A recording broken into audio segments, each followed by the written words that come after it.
చూడండి, చాలా మంది తమకు నచ్చిన త్రోవలో వెళుతూ తమ బ్రతుకులని నాశనం చేసుకుంటున్నారు. కాదంటారా? మద్యానికి అలవాటు పడిన వారు, అది వారికి నచ్చింది, వారు ఇష్టపడ్డారు, దాన్ని వారు ప్రేమించారు, దానికి అలవాటు పడిపోయారు. తాగి తమ దేహాన్ని వారు ఏం చేసుకుంటున్నారు? చెరిపేసుకుంటున్నారా లేదా? వారి కుటుంబాన్ని చెరిపేసుకున్నారు, వారి దేహాన్ని చెరిపేసుకున్నారు, వారి దేహంలో ఆరోగ్యాన్ని చెరిపేసుకున్నారు, వారి నెమ్మది లేని వారుగా తయారవుతున్నారు. మద్యపానమే కాదు, ధూమపానం కూడా, సిగరెట్, బీడి, తాగి పెద్దలు అంటుంటారు కదా, తాగద్దు ఆయన, తాగితే ఏమవుతుంది? ఊపిరితిత్తులకు ఏం పడుతుందంట? వరం పడుతుందా? రంధ్రం పడుతుంది అంటారు. సహజమే. తాగి ఊపిరితిత్తులతో పొగ నిండిపోయి ఊపిరాడక అవి పాడైపోయి చివరికి ఆరోగ్యం పోగొట్టుకొని ఆ దేహము వైద్యానికి సహకరించక ఇబ్బంది పడేటువంటి వారు లేకపోలేదా? చాలా మంది ఉన్నారు. ఇవే కాదు, ఇంకా వేరే వాటికి అలవాటు పడి, వ్యభిచారానికి అలవాటు పడి, లేనిపోని రోగాలు తీసుకొచ్చుకొని, కుటుంబాలు చిన్నాభిన్నం చేసుకొని, ఆ వ్యభిచార కారణం చేత, అక్రమ సంబంధాల చేత కుటుంబంలో నెమ్మది లేక, సంతోషం లేక, సమాధానం లేక, అలలు గొడవలతో భార్య మీద భర్తకు అనుమానం, భర్త మీద భార్యకు అనుమానాలు, చివరికి ఒకరి మీద ఒకరు పగబట్టుకొని చంపుకునేంతగా దారితీస్తున్నాయి. పిల్లలు అనాథలుగా మారిపోతున్నారు. ఇవన్నీ ఆలోచన చేస్తున్నప్పుడు జీవితాలు చెడిపివేసుకోవడం కాదంటారా? ఆలోచన చేయండి. భూమి మీద సమస్త శరీరం తమ మార్గమును చెడిపివేసుకొని ఉన్నారు. కొంతమంది అడగవచ్చు, ఇదేంటన్నా, నాకు సిగరెట్ తాగే అలవాటు లేదు, నాకు మందు తాగే అలవాటు లేదు, నాకు వ్యభిచార అలవాటు లేదు, నాకు ఇవేమీ లేవు కదా, నేను బాగానే ఉన్నాను కదా, నేను ఎక్కడ చనిపోయాను అని మీరు అడగవచ్చు. బైబిల్ చెబుతున్న మాట ఏంటంటే, నీతిమంతుడు లేడు, ఒక్కడును లేడు. ఇవి కేవలం నేను 3 మాత్రమే చెప్పాను. ఇవి కాకుండా ఇంకా అనేకం ఉన్నాయి. లోపల నుండి మనిషిని బయట వెళ్ళి అపవిత్రపరిచేవి చాలా ఉన్నాయి. హృదయం నుండి చూడండి, ఆ మాట చూద్దాం, ఎక్కడ ఉన్నది అది? మార్కు సువార్త 7వ అధ్యాయం. లోపల నుండి అనగా మనుషుల హృదయంలో నుండి దురాలోచనలు, అకృషావతం. నీకు మందు తాగే అలవాటు లేకపోవచ్చు, సిగరెట్ తాగే అలవాటు లేకపోవచ్చు, వ్యభిచారం నీకు లేకపోవచ్చు, అలవాటు లేకపోవచ్చు, కానీ నీ మనసులో హృదయంలో దురాలోచన లేవా? చెడు ఆలోచనలు రావడం లేదా? దురాలోచనలు, ఇంకా జాగ్రత్తను, దొంగతనం చేయలేదా? ఎప్పుడు చేయలేదు దొంగతనం? నేను ఎప్పుడు చేసినాను? మీరు అంటారు ఏమన్నా? దొంగతనం అంటే అర్థం ఏంటి అసలు చెప్పండి? దొంగతనం అంటే అర్థం ఏంటి? పొరుగు వాళ్ళది ఆశించడం దొంగతనం అవుతుందా? ఇతరులకు తెలియకుండా తీసుకోవడం. సరే, ఇతరులకు తెలియకుండా ఏది తీసుకు దొంగతనం అవుతుంది? సంవత్సరాల దగ్గర 1 లక్ష రూపాయలు ఉన్నాయి, అది పెట్టి అక్కడ బయటకు వచ్చినాడు, నేను చూసినాను అనుకోండి, ఆయన తెలియకుండా నేను తీసేసుకుంటే దాన్ని ఏమంటారు? 1 లక్ష రూపాయలు తీసుకుంటే దొంగతనం. కరెక్ట్. విజయరథంగా ఉన్నాడు, పెన్ను బాగుంది, బాగా అందంగా ఉంది పెన్ను, ఆ పెన్ను 10 రూపాయలే కాస్ట్, బాగా చూడడానికి చాలా ఆకర్షణీయంగా ఉంది, కలర్ఫుల్గా ఉంది. రాసుకుంటుంటే చూసి పలుద్ది పెన్ను అనుకున్నాను. ఆయన అలా పెట్టి వెళ్ళిపోయిన తర్వాత ఆయన తెలియకుండా నాకు పెన్ను తీసుకున్నాను అనుకోండి, నేనేం చేసినట్టు? దొంగతనం చేసినట్టు. అవునా కదా? ఇంకా ఆ సహోదరు తిమ్మతున్నాడు, ఆయన బలపం ఉన్నది, అంతే అంత ముక్క, బలపం ముక్క రాసుకుంటున్నాడు బలపంతో పలక మీద. నాకు బలపం లేదు రాసుకోవడానికి. ఆయన ఆ అబ్బాయి ఆ పలక దగ్గర బలపం పెట్టి అంటే బయటకు వెళ్ళాడు అనుకోండి, నేను తీసేసుకొని జోబులు వేసేసుకున్నాను. అప్పుడు నేను ఏం చేసినట్టు? బలపం కూడా దొంగతనం అవుతుందా? 1 లక్ష రూపాయలు దాకా దొంగతనం అంటారు, పెన్ను దొంగతనం అంటారు, బలపం కూడా దొంగతనమేనా?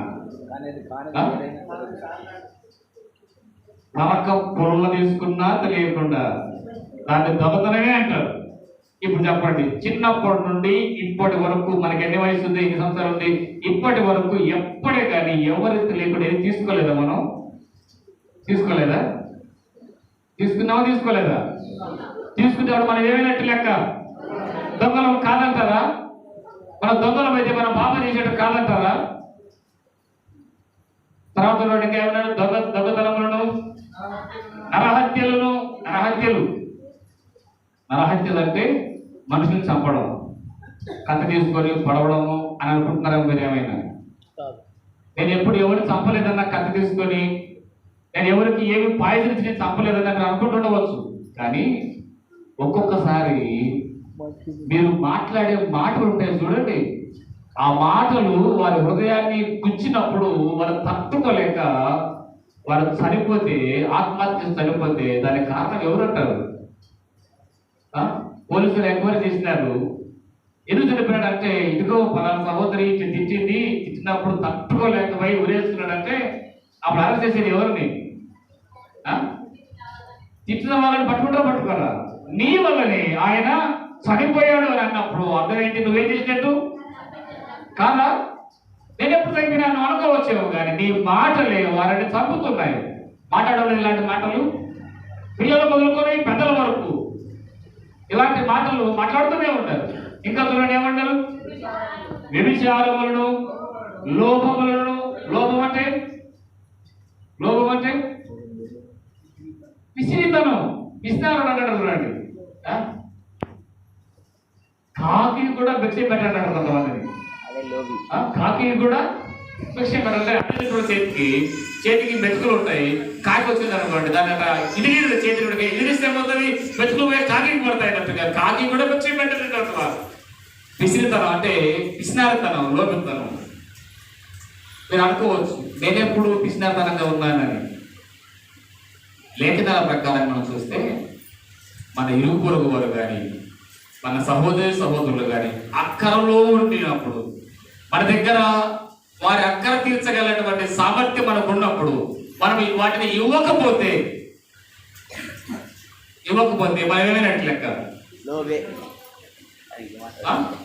మనమందరం పిసినారులమే. ఎన్నిసార్లు మన ఇంటికి భిక్షమిత్రులు వస్తారా? ఎన్నిసార్లు వస్తుంటారు?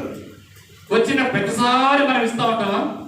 ఎన్నిసార్లు బస్ స్టాండ్ల దగ్గర కానీ, ఎన్నిసార్లు మనం వెళ్తున్నప్పుడు కానీ దీనంగా వచ్చి అమ్మ అన్నప్పుడు జోబుల చిల్లర ఉన్నా కూడా ఏం చెప్తాం? జోబుల చిల్లర ఉంటుంది, ఉన్నా కూడా చిల్లర లేదు అంటే అక్కడ ఏం చేసినట్టు? రెండు తప్పులు చేసినట్టు. ఒకటి అబద్ధం ఆడినట్టు, రెండవది లోపితనం, పిసినారితనం కలిగి ఉన్నట్టు. ఇవన్నీ పాపం క్రియలు కావంటారా? ఇంకా చూడండి ఇంకేమన్నారు? చెడుతనమును, కృత్రిమమును, కామ వికారమును, మత్సరమును, దేవదూషణయు, అహంభావమును, అవివేకమును వచ్చును. ఈ చెడ్డవన్నీ లోపల నుండియే బయలు వెళ్ళి ఏం చేస్తున్నాయంట? మనిషిని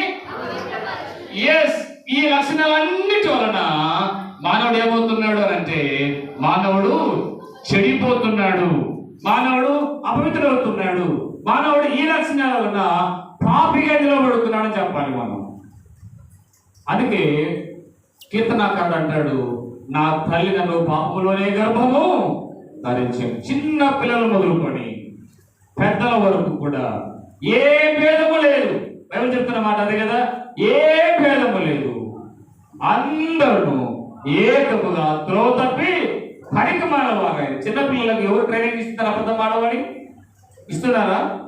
ఏమైనా కోచింగ్ సెంటర్ పెట్టుకున్నారా? ఏమైనా అబద్ధాలు జరపకూడదు అని పెట్టారా? విద్య చెప్పకూడదు అని కోచింగ్ సెంటర్ పెట్టుకున్నారు, కానీ అబద్ధాలు నేర్పకూడదు, దొంగతనము నేర్పకూడదు అని ట్రైనింగ్ ఇస్తున్నారా? అవి చెప్పకుండానే చేస్తున్నారు పిల్లలు. అంటే లోపల నుండి ఆ స్వభావం అన్నది మనలో ఉన్నది.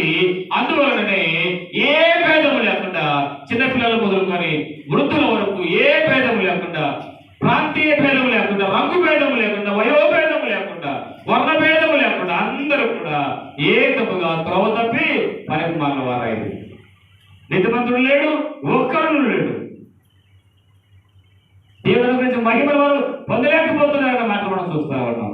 సో ఇలాగున మానవులు ఉండగా అందరూ గొర్రెల వలె త్రోవ తప్పిపోయిన వారుగా ఉండగా వారి విషయమై ఈ కాపరి ఏం చేశాడు? ఏం చేశాడు?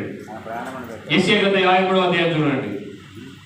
53వ అధ్యాయం 6వ వచనం. మనమందరము గొర్రెల వలె త్రోవ తప్పిపోతుంది, మనలో ప్రతి వాడు తనకి ఇష్టమైన త్రోవకు తొలగెను, యెహోవా మన అందరి దోషం అతని మీద మోపెను. మంచి కాపరి గొర్రెల కొరకు తన ప్రాణము పెట్టును అనే మాట మనం చూస్తా ఉన్నాం కదా. ఇలాగున గొర్రె మంద చెడిపోయి ఉండగా, మనమందరము చెడిపోయిన వారముగా ఉండగా మనలను తిరిగి బాగు చేయటానికి ఈ కాపరి మన కొరకు ప్రాణము పెట్టాడు. మార్కు సువార్త 14వ అధ్యాయం ఒకసారి చూద్దాం. మార్కు సువార్త 14వ అధ్యాయం 65వ వచనం చూద్దాం.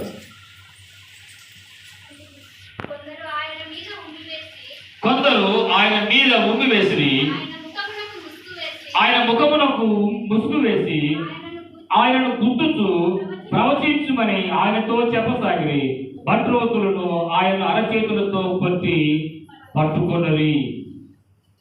ఈ మాటలు కాపరి మంద కొరకై లేదా కాపరి చెడిపోయిన మనందరి కొరకై ఎలా శిక్షించబడ్డాడో, ఎలా తన ప్రాణంలో ధారపోసాడు అనేటువంటి మాటలను వర్ణించేటటువంటి మాటలు, వివరించినటువంటి మాటలు చూడండి. కొందరు ఆయన మీద ఏం వేశారంట?